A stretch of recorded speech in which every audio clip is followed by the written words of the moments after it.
Hi, it's Chris Titley here and Adam Crossway joining me again, live in person. We're doing this a lot now. What are you doing in Brisbane again? Yeah. It's just really cold in Victoria and Melbourne at the moment, so getting up to escaped. Queensland is good. Yeah, right. It's a bit overcast, but obviously not as cold, mate. How'd you go in the cricket, by the way? Yeah, played some old man's cricket last week with the Toot Byron. Was good fun, but didn't make many runs, but good fun. The boys, it's good to see people past their 40s still playing cricket. Mate, did you get any stumpings? Didn't actually, no. Any catches behind the wicket? A couple. Did you stand up just to intimidate people to get a stumping? A little bit. That was more because I didn't want to run as much, so I just stay up there. I think I slogged one decent six, and apart from that, I didn't do much. Now, we had some good feedback last week on our South Australian team preview, going for 3 in a row, but we're going to talk about the finalists who didn't make it through to winning the Sheffield Shield this year, Victoria, but got ever so close down to the day 5. We're going to recap. Well, not we're going to recap. We're going to summarise their squad for 26-27. But initially, your thoughts, Crossy, the state of the Vicks. Yeah, look, I think Victoria had an unbelievable season last year. They were the benchmark. They hosted the Shield final. I think they had that sewn up by about Christmas. Had a record-breaking. I can't remember a Shield team winning 7 games throughout a season. They had an amazing year. They just couldn't cap it off in the fairy tale. Going into that last day, they were a chance, and South Australia sort of took the crown from them at the very end. And but all in all, Victoria had an amazing season, and one that they were proud of. And even though you don't win it all, you can't really see it as a huge success, but they were unbelievable throughout the season. What do you reckon they did right last year to get through and as to dominate so much? Well, their bowling attack was unreal. Like their bowling attack, obviously when Boland is there, it's huge, but when he's not there, Ferg O'Neill, but Ferg O'Neill's excellent, and I think he'll play for Australia pretty soon.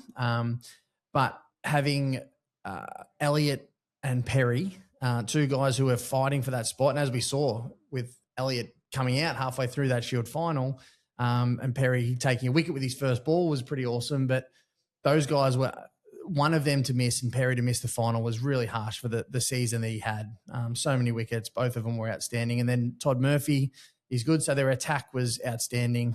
That's probably where I'd lay the quality of Victoria. And then let's hypothetically say Boland and Murphy take high honours this year or coming into tests or in over the summer. You're fine with that in terms of the gaps filled? Yeah, look, I think so. And I think that their squad, they've got enough big quicks in there. I think so Moody's in there, McClure's in there, young Tyler Pearson is a good young player, a young kid from St Kilda, Tom Paddington, who had a great year, under 19s. Harry Hoxtra from KC South Melbourne, very good.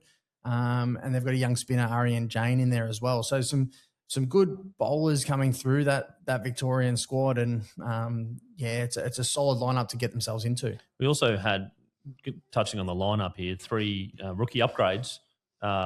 Austin Analyse, is that how you pronounce it? Analyse, yep. Analyse, yep. Ollie Peake. He's quick, yeah. Ollie Peake apparently just plays for Australia now. So, right. We'll upgrade him. I just think not many people realise that he was a rookie contract.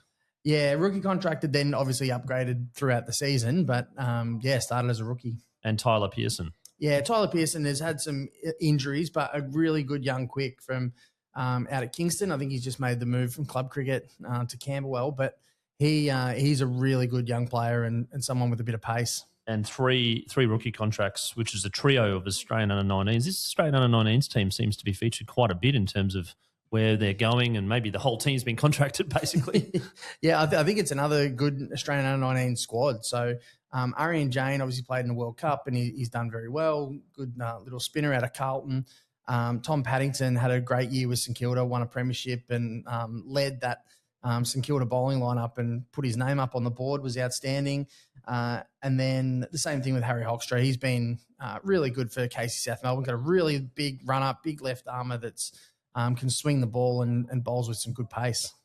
And a couple of people not appearing this year on the list, Glenn Maxwell and Matt Short. Yeah. On the freelance route, on the T20 circuit route. Well, it's probably a better thing than getting sacked, right, to go on the T20 circuit. And but yeah, Maxwell and Short, I think both of them still have ambition to play for Victoria, and I think if Victoria want them and need them, they'll be available. But the idea of these two going and playing around the world and prolonging their career and I think they're guns for hire anywhere they go, Matt Short and Glenn Maxwell. So it is an interesting one. Will we see more of this in the future? I was going to say, is this the start of the rising trend? Is this the model going forward? I know that Cricket Australia and the states associations probably see it differently, but from player power, is this what it's about? We've seen New Zealand do it a lot more. We've seen Kane Williamson and these guys opt out of central contracts to go and play, be available when selected, but not contracted. It's going to be an interesting watch to see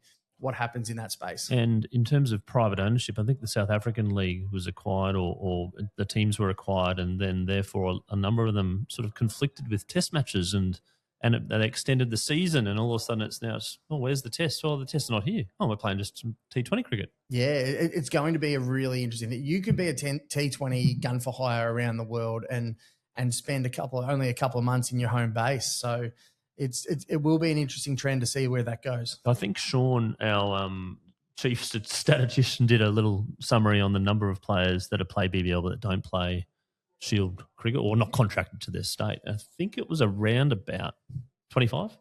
It's 25 players that play BBL that don't represent their state contractor or CA contracted. Yeah, well, that's it. It will be interesting. One of the things that I think is really fascinating is to see where the game will go. We're talking about Test cricket going one way, T20 cricket going the other way. Do we turn into two different sports, athletes for different avenues? Because sometimes a test match batter doesn't look the same as a T20 opening batter. We've digressed, but we are in Victoria, right? And let's go through the batters this year in Victoria. Top of the alphabetical order, Dylan Brasher. He's a gun. I'm really all in on Dylan Brasher. I think he's made a lot of runs for Footscray. He's gone in and looked the part when he's played for Victoria. I think he is potentially a long-term number 3 for Victoria. In the past, we've probably batted around Hanscom and Harris, but now I think someone like a Brasher can come in and make that number 3 spot his own. Pretty sure Hanscom led the run scorers last year, but actually he did when Hanscom, Harper, Kellaway, Fergus O'Neill and Marcus Harris. There you go. Fergus O'Neill had a great year with the bat. Yeah, all-rounder, definitely. It's not in the all-rounder category. Some other bats to look out for? Look, I think Ash Chandra Singer made over 1,000 runs in club cricket, did really well. He's got a great game. Young Harry Dixon played Shield cricket, one-day cricket. He's another under-19 star coming through. I think that he had a bit of a tough year last year, Harry Dixon, but he's one that's got a really mature head on him now, and I'm looking for him to do massive things this season.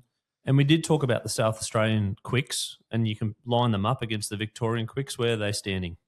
Look, I think from attack to attack, they're both very similar. We spoke of Elliot, Perry. There's guys like McClure, Boland, Moody, obviously when fit, yeah. And they've got some young quicks. And Lazark from Richmond is very quick.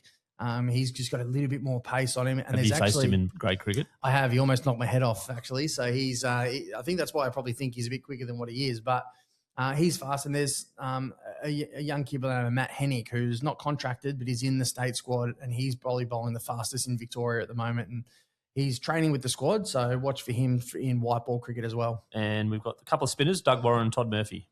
Yeah, Todd Murphy, we all know about him. He's a star, and hopefully gets an opportunity in the Test series this winter. But yeah, Doug Warren bowls some sort of quick spinners. He's been there and thereabouts. He's done a job. He took a 5 for in Shield cricket, I think last season, and he's he's definitely one to watch and does a great job when he's needed. Going through the top 5 wicket takers from last year, Fergus O'Neill, Sam Elliot, Mitch Perry, Scott Boland, Will Sutherland, pretty decent attack there. And if you were to make a prediction, Crossy's prediction in regards to the players to watch this year who will have that rising star moment, maybe household name moment, maybe elevation into the Test squad potentially or Australia A? Yeah, for me with the bat, it's Campbell Kellaway. He's been outstanding with the bat. He's had a taste at Australia A, PM's 11 I think as well, but he's a really good cricketer and he's just getting better and better. I think watch for him to have a massive breakout year with the bat. And with the ball, I think Mitch Perry had a great year last year, but the one standout for me will be Sam Elliot. I think Elliot has the potential to play cricket for Australia. And yeah, if you look at his numbers last year, 34 wickets at 17, that's unbelievable, really. And did you predict South Australia going 3? I think you did. last week? Yeah, on the South Australian podcast, I think I did. Yeah, so what are we going to do now? Yeah, I think we just backed the Victorians in again, but they're going to be hard to beat, Victoria. They had 7 wins in Shield cricket. I've played and watched a lot of Shield cricket over the last 25 years. For these 2 teams as well, maybe. Exactly. These were my 2 teams, but I've seen some Victorian teams that have been unbelievably strong, but none that have ever won 7 games. So Chris Rogers and the team there have got them rolling, and I'm really excited to see what they can do again. But I wouldn't put it past them to host another final and hopefully. Are we doing a scissors, paper, rock on who's going to win between Victoria and South Australia? It's a tough one. I think it is. I think it is a coin toss. It's it'll be who doesn't get picked for Australia, who's available, who can control their list with injuries. But yeah, both squads, Victoria, we went through SA last week, and Victoria, you look at it on paper, they're very good. And Marcus Harris, Peter Hanscom still scoring a truckload of runs, having those senior batters with the batters coming through. And we haven't even touched on Sam Harper, who had an unbelievable season last year. The gloves, yeah. And he was great with the gloves. He's been great with the bat. And he's someone, well, I think he ended up opening the batting as well. It just gives Victoria a really decent look at whatever structure they've got. Sean here's got Harry Dixon, Dylan Brasher and Fergus O'Neill, 3 players to watch. You've got Sam Elliot. Any 2 more? I'd say Harry Dixon and I'd say Campbell Kellaway. Campbell Kellaway. There we go. The Victorians wrapped up for the 26-27 Shield season. The draw is out now. We haven't talked about the draw, but we'll talk about that another time. But Victorian versus South Australia. Very, very difficult to pick who's going to win. We shall see. Crossy's sitting on the fence because he's played for both, so he's a bit biased. But, mate, good to catch up again. Thanks again for coming to Brizzy. Thanks, mate.